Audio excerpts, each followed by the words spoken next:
Entonces arrancamos ahora con un tema que es cantidad de movimiento. En esta segunda parte nosotros vamos a estudiar cantidades que en un problema de física se mantienen fijas, o sea, no cambian con el tiempo. Una de esas cantidades es justamente la cantidad de movimiento. La cantidad de movimiento es masa por velocidad. Hay varias situaciones donde esa cantidad, en un problema, el problema puede ser complicado, qué sé yo, un montón de masas unidas por resortes, no sé, girando. El problema puede ser complicado, pero sin embargo, esa cantidad, la cantidad de movimiento en este caso, puede mantenerse constante y eso va a ayudar a resolver el problema. Después, más adelante en el curso, veremos otra de las cantidades importantes que pueden mantenerse constante, que es la energía, y también eso va a ayudar a resolver problemas. Y uno estudia estas cosas porque en las físicas más avanzadas, generalmente o muchas veces se recurren a cosas que se mantienen fijas en los problemas y que permiten resolver el problema. Por ahí no con tanto detalle, pero permiten resolver algo o una parte del problema. Bueno, entonces una de esas cosas que vamos a estudiar primero es la cantidad de movimiento, así se llama.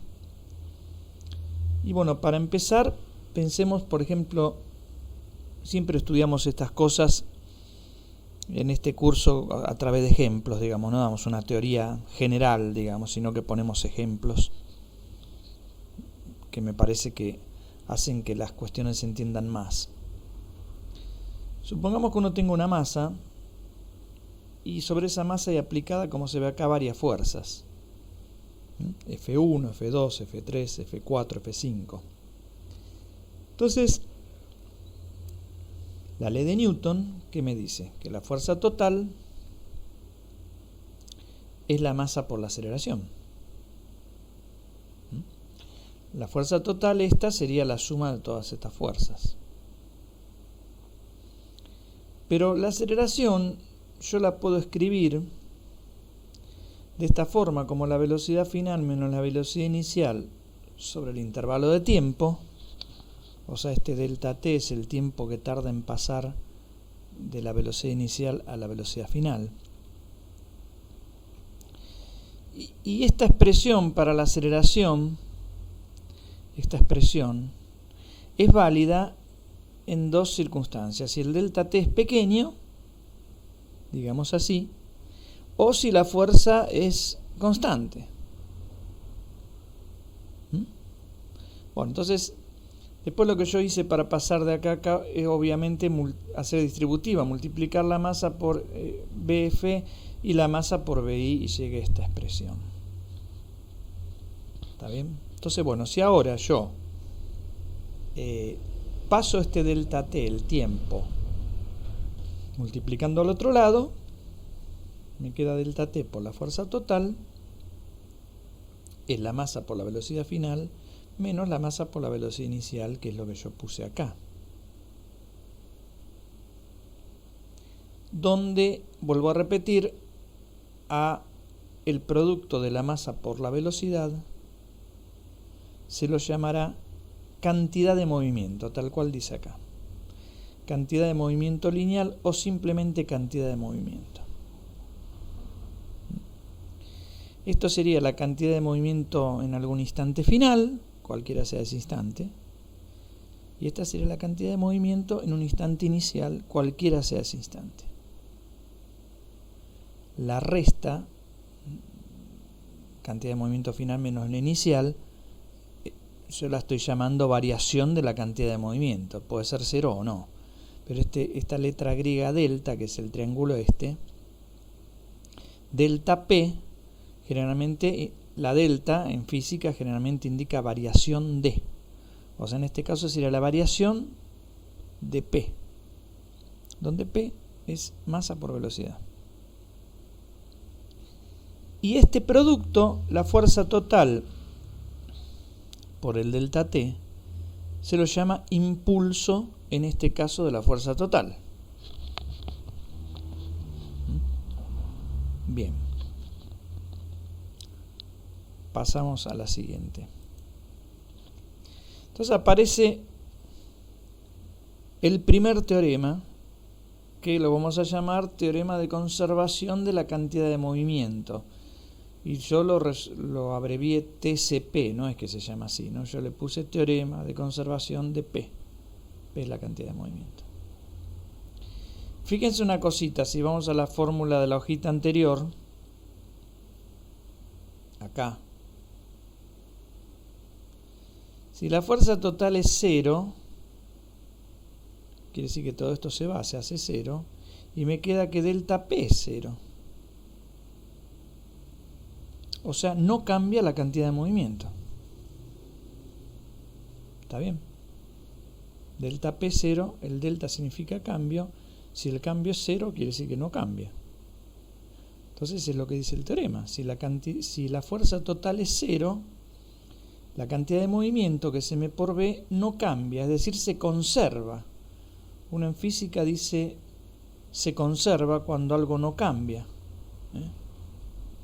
Yo acá puse conservación, significa que se mantiene constante o que no cambia con el paso del tiempo. O también cuando algo no cambia en un problema, esa cantidad mantiene su valor, se dice que es una constante del movimiento. O sea, en el movimiento esa cantidad permanece fija. El movimiento puede ser por ahí complejo, pero esa cantidad permanece fija. Entonces vamos a ver un ejemplo de un problema donde se conserva la cantidad de movimiento. Y vamos a ver en este ejemplo simple para qué sirve eso. Bueno, acá tenemos un ejemplo que es una masa que se mueve sobre una superficie perfectamente lisa, sin rozamiento, perfectamente horizontal. Y en el instante inicial está acá, en esta posición, la que se dibuja punteada, y tiene una velocidad que la estoy llamando velocidad inicial. Y sobre esta masa está actuando la normal y el peso. No actúa el rozamiento porque dijimos que en este ejemplo no hay rozamiento. Y sabemos que la normal y el peso dan 0 su suma, ¿no? Porque la normal contrarresta al peso, o viceversa. Esta masa no sube ni se hunde en el piso. Entonces normal más peso me da 0. Entonces estoy en las condiciones del problema. Dice, si la fuerza total es 0, bueno, la fuerza total es esta, me da 0 efectivamente. Entonces P se conserva. Bueno, P es masa por velocidad, quiere decir que esta cantidad se mantiene fija. Se mantiene fija. Quiere decir que la masa por la velocidad inicial va a ser igual a la masa por la velocidad final. Ahora, como en este problema particular la masa no cambia, porque el bloque no pierde masa mientras va de acá viajando hasta acá, no pierde masa, quiere decir que la velocidad final es igual que la velocidad inicial. Entonces pudimos saber cuánto vale la velocidad final si nos dieron como dato la inicial.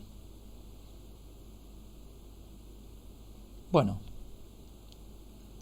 esto nosotros ya lo conocíamos de otro lado, ¿no? Porque la ley de Newton, la primera ley de Newton, dice si sobre el cuerpo la suma de fuerzas es 0, su velocidad permanece fija o queda en estado de reposo. Bueno, acá la B no cambió, permaneció fija. Bueno, este es un ejemplo sencillo de una aplicación donde uno utiliza algo que permanece fijo, que se conserva, para tener alguna información del sistema. En este caso, saber que las velocidades iniciales y finales son iguales. En toda esta última parte del curso, los problemas van a pasar por ahí, o sea, van a resolverse a través de encontrar cantidades que se conserven. ¿Está bien? Van a pasar por ahí los problemas. Bueno.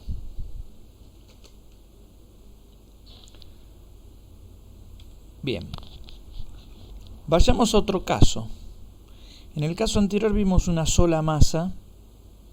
Ahora vamos a ver varias masas. Nosotros, como siempre, no tratamos, como dije antes, las cosas en forma genérica, sino que ponemos ejemplos sencillos. Vamos a estudiar esto con dos masas, pero así como lo hicimos con dos masas, uno puede agregar 20 masas más y el planteo es el mismo, digamos.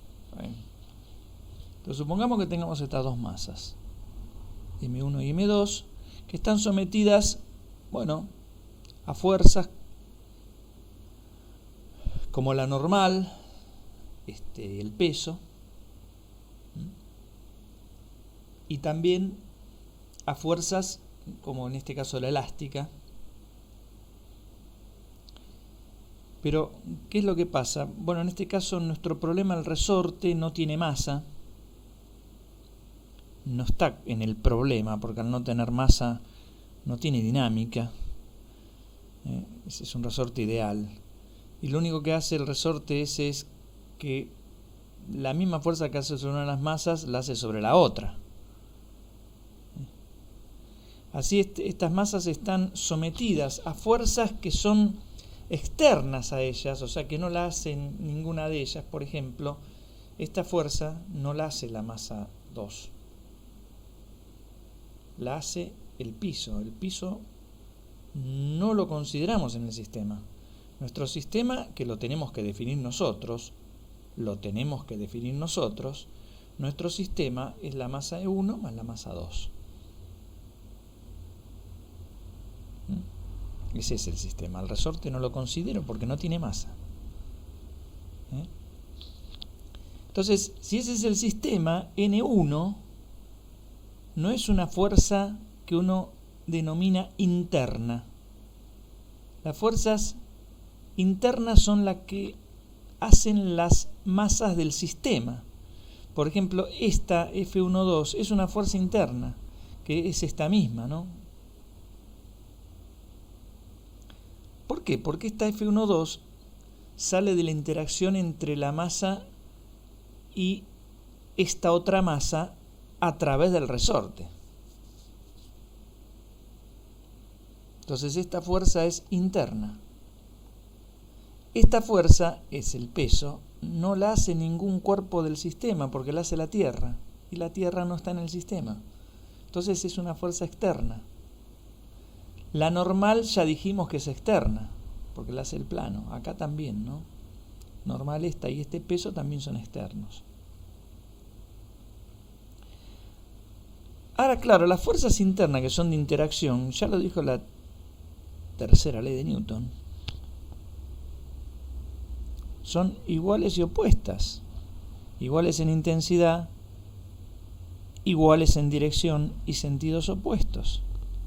Entonces se cancelan. Si uno la suma me va a dar 0.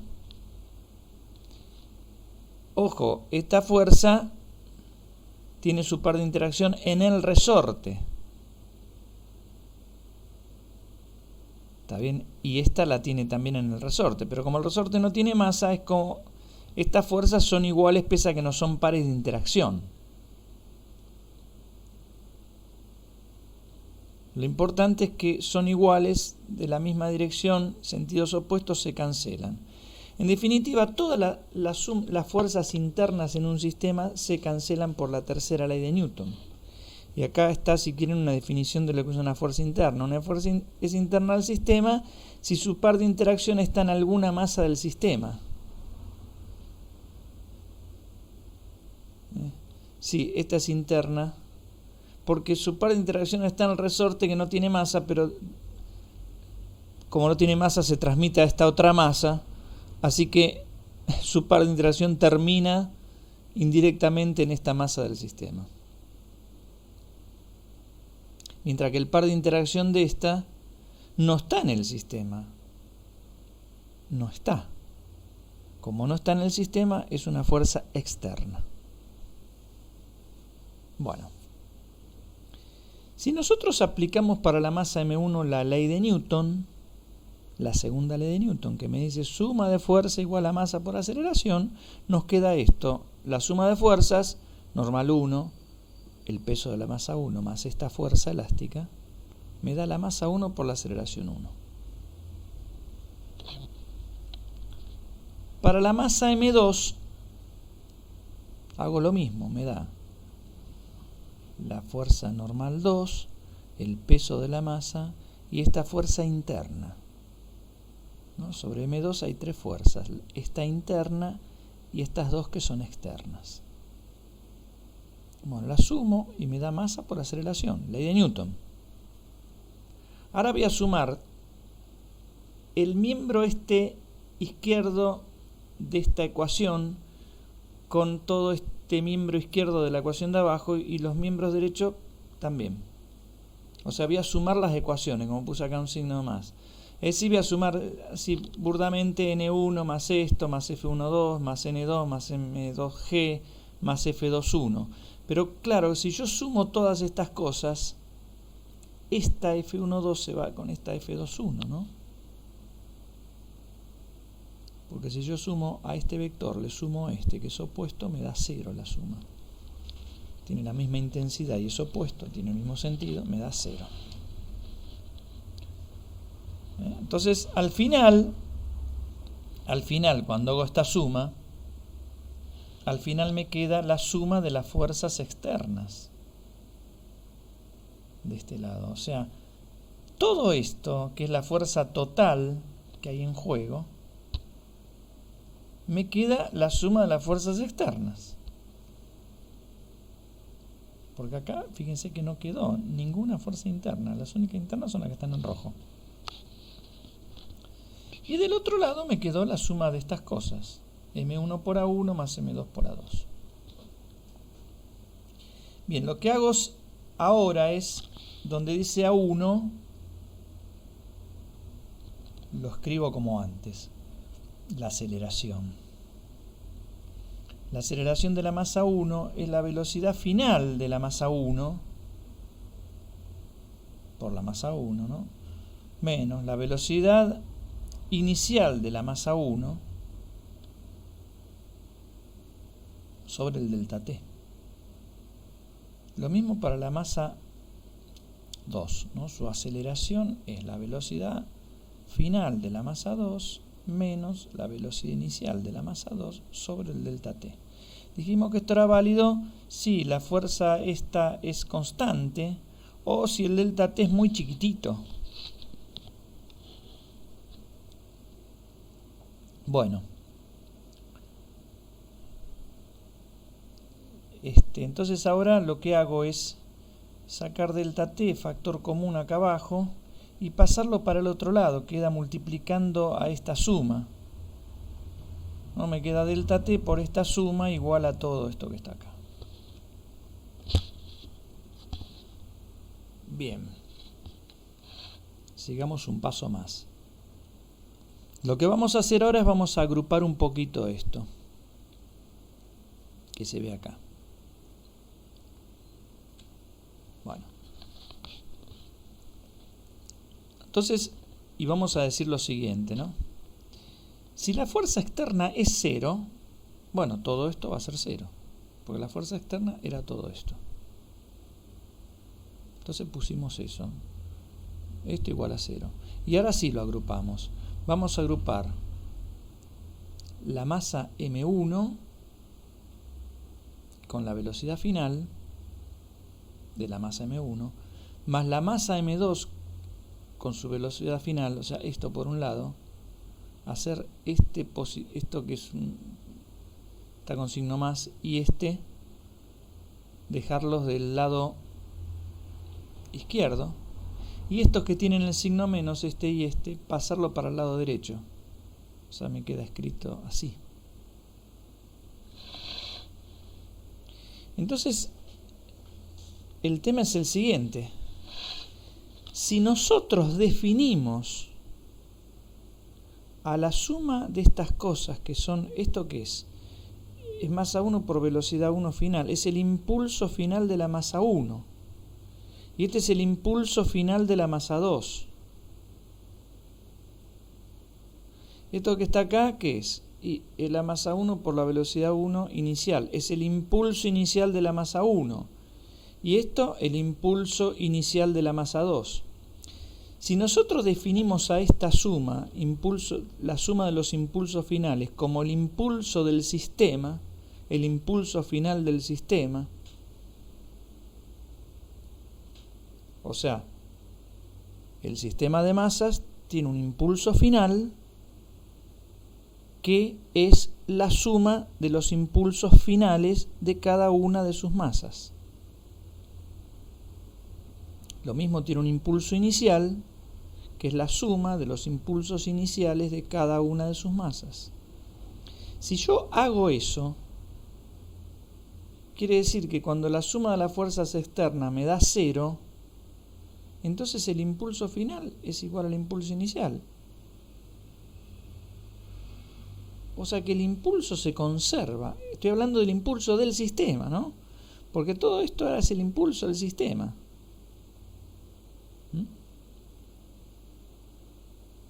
Acá lo pongo. Si se define el impulso del sistema como la suma de los impulsos, es decir, la masa 1 por su velocidad, la masa 2 por su velocidad, etc., el P del sistema se conserva, se mantiene fijo. Eso no quiere decir que el P de cada una de las masas se mantenga fijo. Volvamos acá. Estas masas se pueden estar moviendo para acá y para allá. Cambian sus velocidades en todo momento. El impulso de una masa es la masa por la velocidad. Si la velocidad cambia, el impulso cambia. Pero resulta que cuando uno suma el impulso de esta más el impulso de esta, ese impulso que es la suma, eso es lo que no cambia. Por ejemplo, esta cambia. Por ejemplo, tenía 5 y esta tiene 3. Ahora esta cambió, de 5 se fue a 3 y esta de 3 se fue a 5. Cuando ustedes suman siempre le da 8. O sea, una puede cambiar, la otra también, pero la suma es la que no cambia. Entonces llegamos al siguiente teorema, que es el teorema de conservación de la cantidad de movimiento. Para cuando uno tiene varias masas. Cuando uno tiene varias masas me dice que si la fuerza externa es 0,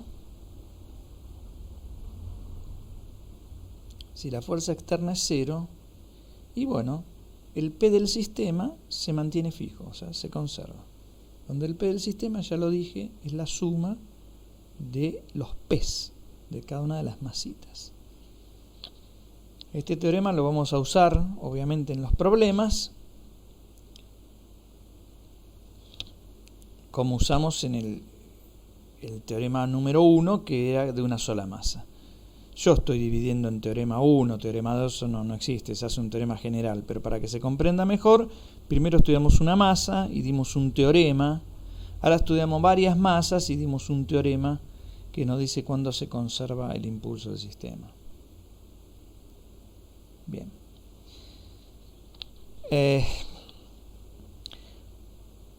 Pero hay algo también que sale de todo esta definición de impulso,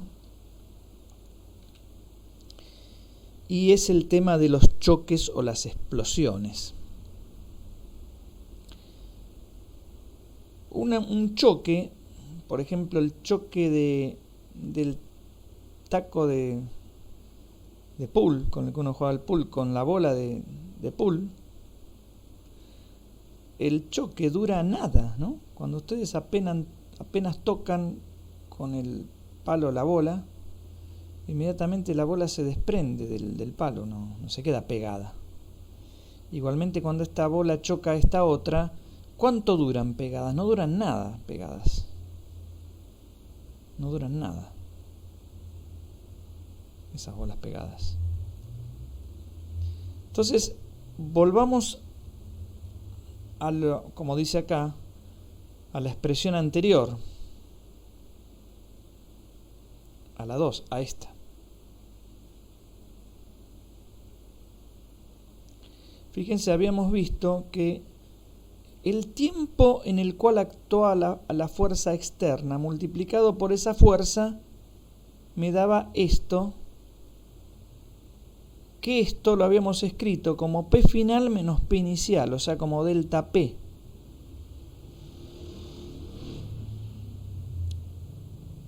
Así que nosotros ahora vamos a escribir ahí lo que dije recién. Vamos a poner que delta T por la suma de fuerzas externas es el delta P.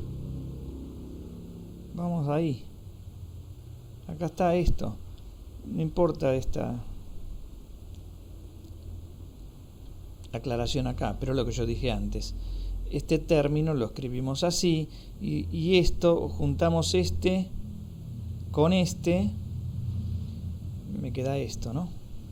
Pero esto es la masa por la velocidad de la bola 2 final, más la masa 1 por la velocidad de la bola 1 final. Esta es la cantidad de movimiento final, el P final, menos, y este es el P inicial, o sea, esto es el delta P del sistema, ¿no? Estoy hablando siempre del sistema. Entonces me queda que el delta tiempo por la suma de fuerzas externas me da la variación del P del sistema. Entonces hacemos la siguiente observación. Si el delta T, bueno, obviamente, a ver, antes de ver eso, obviamente, si todo este término es cero, ¿qué quiere decir? Que el delta P es cero, o sea que no hay cambio en P, o sea que P se conserva. Si todo este término es cero, delta P del sistema es cero, quiere decir que el P se mantiene fijo. Bien, para que todo esto sea cero, puede ser que esto sea cero, que ya lo vimos. Si la suma de fuerzas externas es cero, el P se conserva. Pero también podría estar pasando de que lo que sea cero sea esto. Si esto es cero, todo es cero y el P del sistema también se conserva. Fíjense que en estos problemas, el tiempo, como dije antes, en que actúa la fuerza externa, una fuerza, si uno, por ejemplo, piensa en estas bolas de billar y una le hace fuerza a la otra, el tiempo que actúa esa fuerza es muy pequeño, o sea que todo esto vale cero.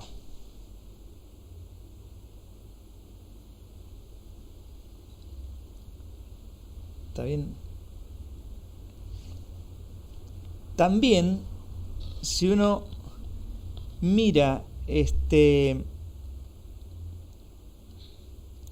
por ejemplo, vamos a pensar en lo siguiente. Si yo ahora mi sistema la considero a las dos bolas de billar, ese es mi sistema. ¿Cuáles son las fuerzas externas al sistema? Bueno, la que una bola le hace a la otra no es externa. ¿Cuáles son? Y, qué sé yo, el peso, la normal, esas son cero. Peso se cancela con normal. ¿Qué otra hay? Y el rozamiento. Supongamos que en el paño hay rozamiento, obviamente. Entonces la única fuerza externa que actúa acá es el rozamiento. Esa es externa si yo tomo como mi sistema a las dos bolas, ¿no? Esa es externa. Pero ¿qué es lo que pasa? Cuando una bola choca con la otra, En ese momento, supongamos que las dos están moviéndose sobre el paño y chocan. El choque no dura nada. Quiere decir que la fuerza externa, que es la de rozamiento, en ese momento, mientras dura el choque, no causa ningún efecto. Porque si bien existe fuerza externa, no dura nada el choque. O sea, durante el choque, esta fuerza no molesta. Entonces, cuando uno hace la cuenta, delta T, pongámoslo 0, pongamos que el choque dure 0 segundos. En nuestro modelo de choque, los choques no duran nada, es un modelo. ¿Cuánto dura en la vida real? Bueno, puede durar millonésima de segundo o milésima de segundo, porque una bola toca a la otra, la deforma, la aplasta, sigue en contacto con la otra y después vuelve para atrás y la otra sale para el otro lado. En la vida real eso dura, no sé, una milésima de segundo, una 10 milésimas de segundo. Bueno, para nosotros ese proceso es instantáneo. Entonces, mientras sucede ese proceso instantáneo, si hay fuerza externa, que acá la hay, no molesta, porque va a quedar multiplicada por un tiempo que vale 0, o sea que el P del sistema no va a cambiar. Es decir, inmediatamente antes de chocar, el P va a ser lo mismo al P inmediatamente después de chocar. ¿Está bien? Por eso acá puse, si las fuerzas externas actúan durante un tiempo muy corto, como pasa en este problema, actúan durante el intervalo que dura el choque, nada. No dura nada un choque en nuestro modelo simplificado de la realidad. La física hace modelos simplificados de la realidad. El problema es que a veces no se entienden los modelos que hace. A veces no se entienden los modelos, ese es el problema. Bueno, entonces el P del sistema prácticamente se conserva. O lo que dice acá, en un lapso de tiempo pequeño, las fuerzas externas son irrelevantes porque pueden ser muy grandes el rozamiento, pero como esto es un número muy chiquitito, cuando uno hace este por este, me da 0. Entonces esto de acá surge el tercer teorema. Yo lo estoy clasificando así, no teorema 1, 2 y 3. Surge el tercer teorema, que dice la cantidad de movimiento inmediatamente antes de chocar es igual a la cantidad de movimiento inmediatamente después de chocar.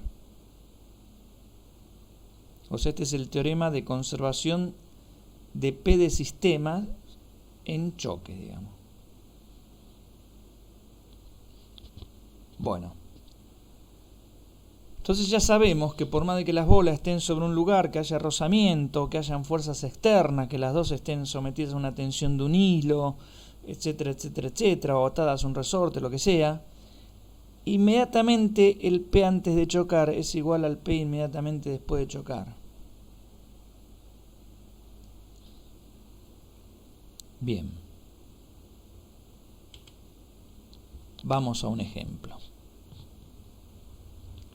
En este ejemplo es el cohete Apolo, el cohete que fue a la Luna en el año 1969. Y este cohete medía 110 metros de altura, o sea, un edificio de más o menos 30 pisos, y pesaba 2.700 toneladas. Una tonelada son 1.000 kilos, ¿no? En el despegue expulsaba 15 toneladas de combustible cada segundo. Estos son datos reales. O sea, 15.000 kilos de combustible por segundo expulsa esto. Y la velocidad con que expulsaba este combustible era de unos 3.400 metros por segundo. O sea, ese combustible sale del motor del cohete a 10 veces la velocidad del sonido.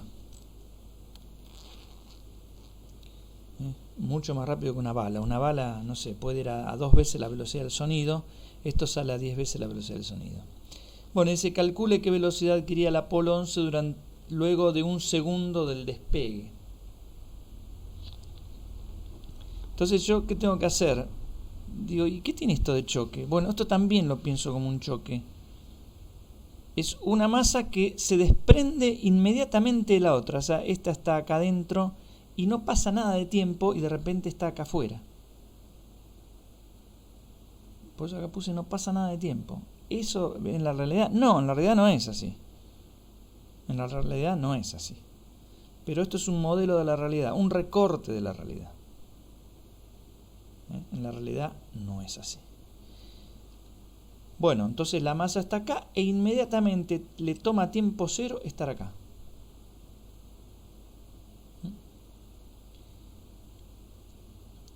Cuando una masa se desprende de la otra instantáneamente, se llama choque explosivo o explosión. Y cuando una masa le pega a la otra y una sale por un lado y la otra para el otro, se llama simplemente choque. O también puede pasar que una masa le pega a la otra y se quede pegada con la otra y viajen las dos juntas. Eso también es un choque. A ese tipo de choque, donde una masa se queda pegada con la otra y viajan las dos juntas, se lo llama choque plástico. Bueno, en los choques dijimos, en los choques, la cantidad de movimiento se conserva. Eso significa que el P del sistema inmediatamente antes del choque es el P del sistema inmediatamente después del choque. Entonces escribamos el P inicial, o sea, inmediatamente antes del choque. Y tengo la masa m por su velocidad. ¿Cuánto es? 0, porque el cohete está parado. Entonces acá puse la masa del combustible, 15 toneladas por su velocidad 0. Más la cantidad de movimiento de la otra masa. La masa del cohete, el cohete tiene 2.700 toneladas en total, pero le toca restar las 15 toneladas que ya la puse acá. Entonces me queda esta cuenta, ¿no? Pero claro, su velocidad es 0, o sea que acá, cuando yo hago 0 por toda la cantidad de 0 más 0 por toda la cantidad de 0, me queda 0. Bien, ese es el P inicial.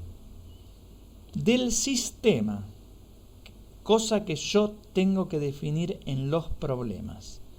Mi sistema es la masa m más esta masa.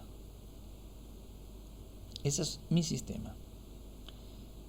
¿Qué pasa con el P final? Bueno, supongo, como dije antes, que esto sale en un santiamén, nada de tiempo tarda, y estoy en esta situación ahora.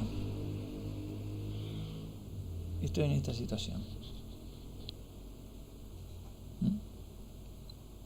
Donde m salió expulsado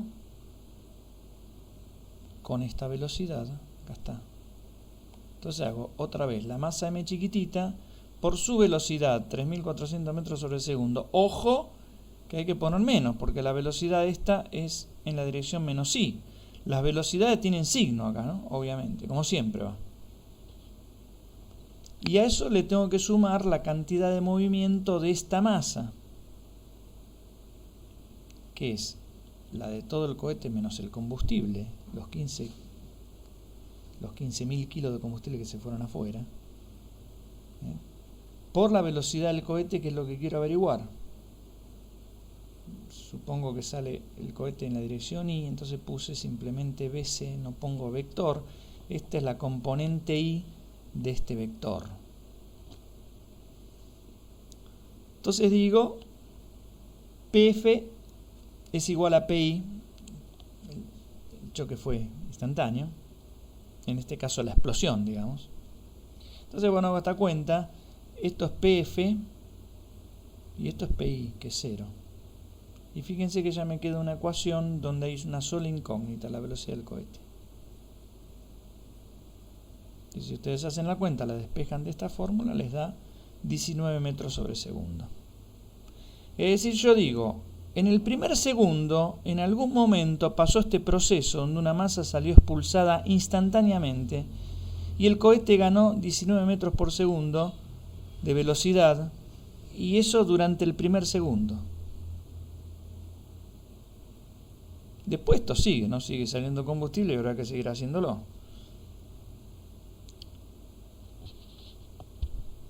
Ahora, una vez que esta masa ya está solita viajando, La pregunta es, ¿se mantiene su cantidad de movimiento? Supongamos que ya salió todo el combustible y esta adquirió una velocidad enorme. Y sigue subiendo, ¿no? Sigue subiendo. Y se acabó el combustible. Supongamos que se acaba el combustible. Y no va a ser la misma cantidad de movimiento porque ya el choque no existe más. Pero actúa sobre el cohete una fuerza externa mientras esté cerca de la Tierra, actúa el peso del cohete, ¿no? Entonces la cantidad de movimiento va a cambiar, eso ya lo vimos. Pero ya ahí no estamos hablando de choque, es otro tema, ¿no? Es otro tema. Comento esto porque acá aparecen problemas combinados, donde hay un choque, una cosa choca contra la otra. No sé, tengo dos bloques sobre una mesa. Un bloque choca contra el otro y se queda pegado al otro bloque. Ese es un choque. En la mesa hay rozamiento. Inmediatamente antes e inmediatamente después del choque, el impulso no es el mismo, no cambia. Pero una vez que se terminó el choque, estamos hablando de una sola masa que viaja por la mesa, en la mesa hay rozamiento. Una vez que la masa viaja por la mesa, pierde velocidad por el rozamiento y ahí claro que cambia el impulso. Eso ya lo vimos, ¿no? Ya lo vimos, acá lo vimos, ¿no? Cuando hablamos de fuerzas externas, ¿no? Si la fuerza externa es cero, el P se conserva, pero si no es cero, y no se conserva. En el caso en que un bloque choque contra el otro y después todo el conjunto quede uno pegado contra el otro y todo el conjunto viaje por la mesa con rozamiento, obviamente el P de ese conjunto no se va a mantener porque hay una fuerza externa que es el rozamiento que no es cero. Bueno, entonces por ahora, ya creo que no hay más nada. Por ahora, con ese ejemplo y teniendo en cuenta estas cosas, pueden hacer varios de los problemas, de los primeros problemas, 8 problemas de la guía, digamos, con estos conceptos que hablamos. Entonces recuerden que nosotros separamos a las cosas en dos partes. Por un lado hablamos de la cantidad de movimiento sin choque, sin ningún tipo de choque. Bueno, ahí la cantidad de movimiento se puede conservar o no. Si no hay fuerzas externas, se conserva. Si hay fuerzas externas, no se conserva. Eso es por un lado. Por otro lado, hablamos del choque. El choque se conserva, ya sea que haya fuerzas externas o no. Porque lo aclaramos. Porque cuando decimos el P del choque, estamos hablando de la cantidad de movimiento inmediatamente antes del choque e inmediatamente después. El delta T es 0, vamos acá, en ese caso esto es 0, durante el tiempo que dura el choque es 0, entonces esto 0, por más de que la fuerza externa no sea 0, hace que toda esta cuenta sea 0 y delta P del sistema es 0, es decir, se conserva. Entonces acuérdense, en todos los choques, cualesquiera sean esos choques, nosotros todavía no los clasificamos, pero después lo vamos a clasificar en choques elásticos, inelásticos y plásticos, por decir alguna clasificación. En todos los choques, el P del sistema, no necesariamente de cada una de las masas, del sistema, eso es lo que se mantiene fijo. Bueno, entonces, por aquí, hasta ahora, por ahora esto es suficiente y la clase que viene continuaremos con cantidad de movimiento, con algunos ejemplos más para refinar algunos de los conceptos que dimos. Bueno, nada más.